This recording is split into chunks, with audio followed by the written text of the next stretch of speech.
and talking about a public-private partnership over here.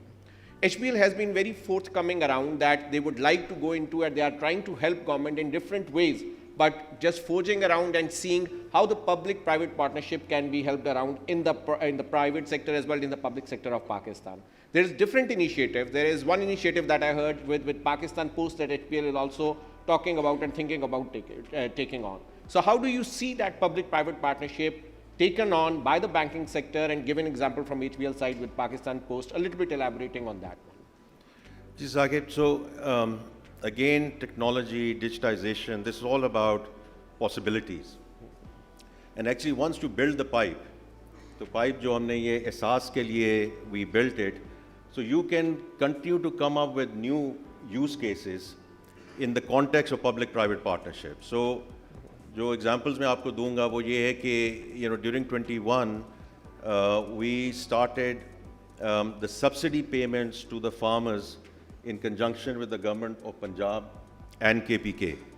तो ये जो आपने अभी बात की है वो बहुत important बात है कि the importance of digital finance in this is कि एक तो transparency है, number one.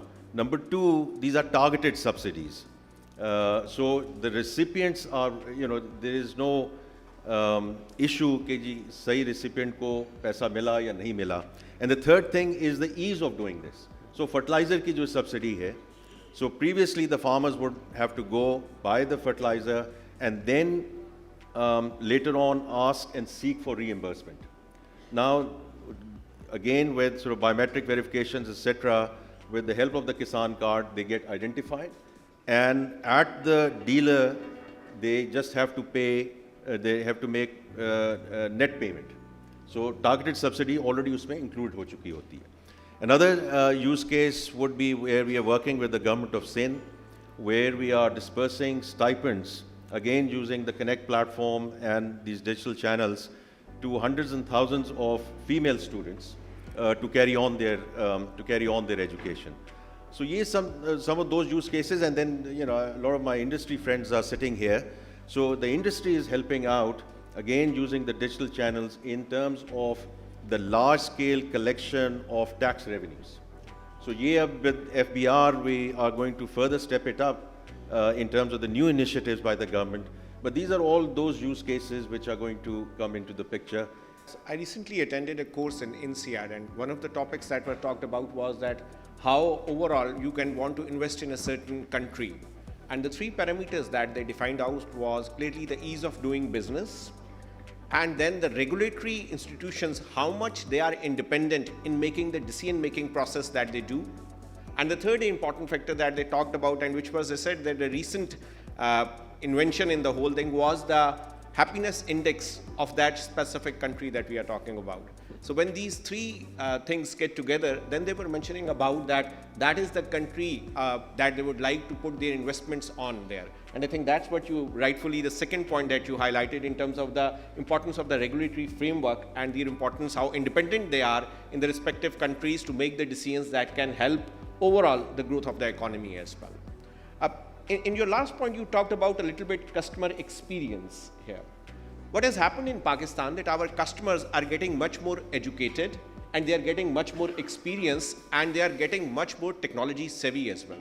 They now want all these technologies at their hand, and they want to do all these things of customer experience management on day-to-day basis and improve them as well.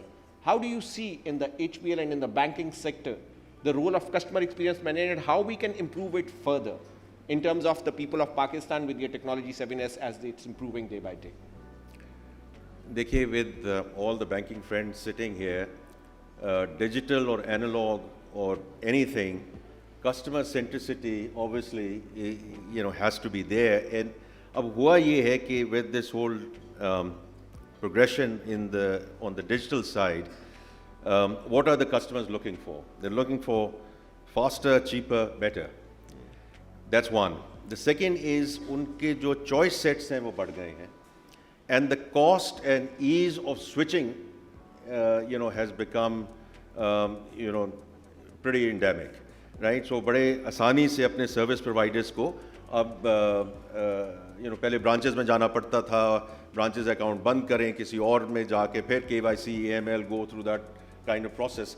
So that means that within the industry and then certainly within HBL, we have to take stock of all of these developments, which have been, as I said, which have been really galloping over the last two and a half years. So what does that mean? That means that we have to bring in, the right design thinking at the product and process level. We have to, हमारा जो mobile app है, whatever, constantly looking at the UI, UX, so the whole customer experience part of it. Then अभी हमारी बात हो रही थी around data and the data analytics, because we have invested quite a bit of funds into our data lake, and the first set of reports on data analytics are coming through, because that's going to be critical. Because increasingly the clients and the customers are going to be looking for more bespoke solutions, right, as part of this whole digital journey. And then the last part of it is also what we do at the back end. So वहाँ robotic जो process automation है, RPA, in almost every single process that we touch, the more we take the human interaction and element out of it, and we sort of push it in the RPA direction, ये सारी जो combination है, that is going to, वो जो बात करते हैं, how do you delight the customer. So HBL, quite frankly, we are in, a very early part of our journey. I'm very clear we have a long way to go, but I'm also equally clear that we have started on the right path and the right track. But it's a long journey.